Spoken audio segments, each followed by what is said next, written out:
We're going to do a quick little primer here on how do I get access to my Riverpark, Xite, infotainment system, whatever you want to call it. Really pretty simple. There's some YouTube videos, but I figure, oh, we'll just join the crowd. So one of these little handy tools or a flat tip screwdriver. You can just get in the top there. Keep in mind, I'm doing this one-handed and holding the camera in the other. This trim piece will just very gently pull off, like so. You can unplug this little connector here to get this piece out of the way. Voila.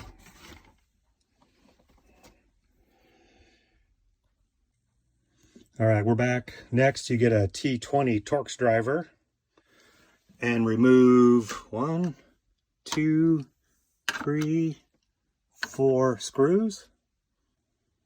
When those 4 screws are out, the display should hinge a little bit at the top. And then you can pull out the AC control module, like so. There's 2 connectors on the back. You can disconnect if you want to get that out of the way. Slides over, push.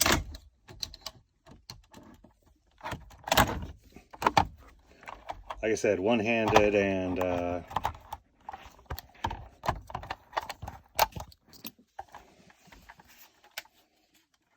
then you can put your AC module off to the side.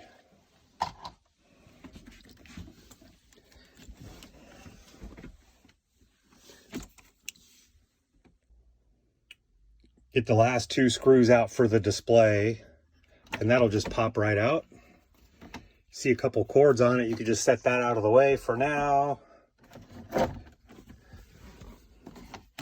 I'm not really sure what we're even looking for here. I just wanted to show how easy it was to get those parts out to access the Riverpark system. So the touchscreen display, and then the core unit right here. If you want to get to the connectors on the back of the core unit, probably can't see it that well. All these wires back in here, but back on the back of the unit there is where the other connectors are. But if you've made it this far and you want to get the core unit out, all you need to do is get your hand in the back, push a little bit while pulling on the front, and it's just a snap fit. These little hooks will snap in, and you can pull that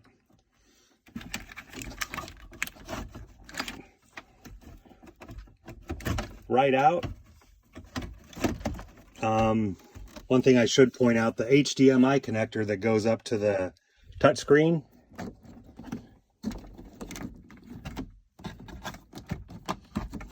we'll find that guy and show you. It's got a 90-degree HDMI connector, which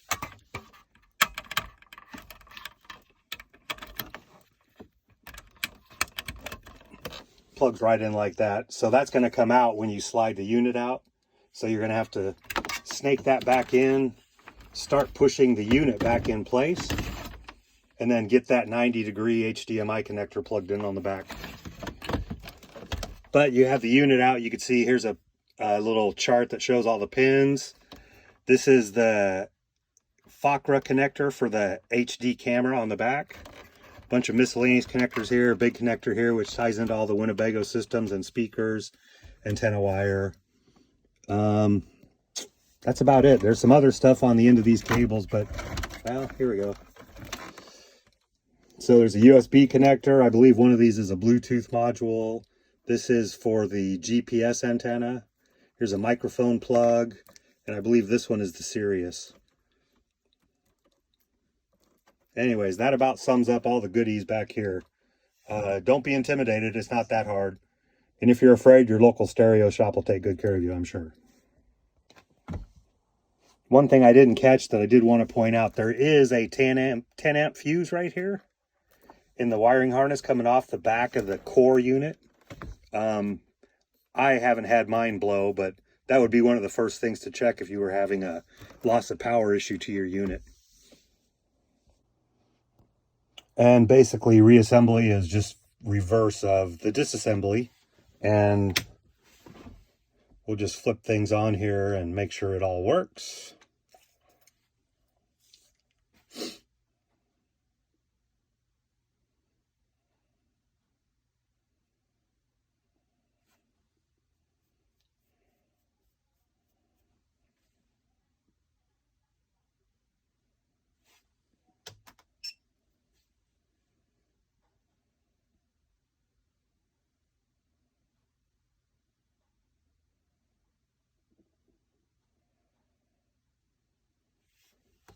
Imagine some really cool background music playing right now while we're waiting for the Rand McNally GPS system to boot. There we go. All right. Looks like we are in business. Backup camera.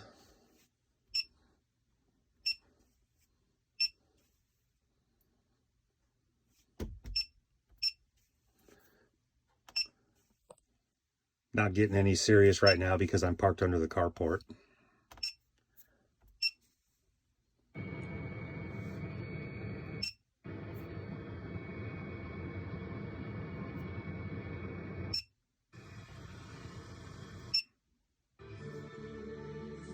There we go. There's that background music. Anyways, I hope this helps somebody.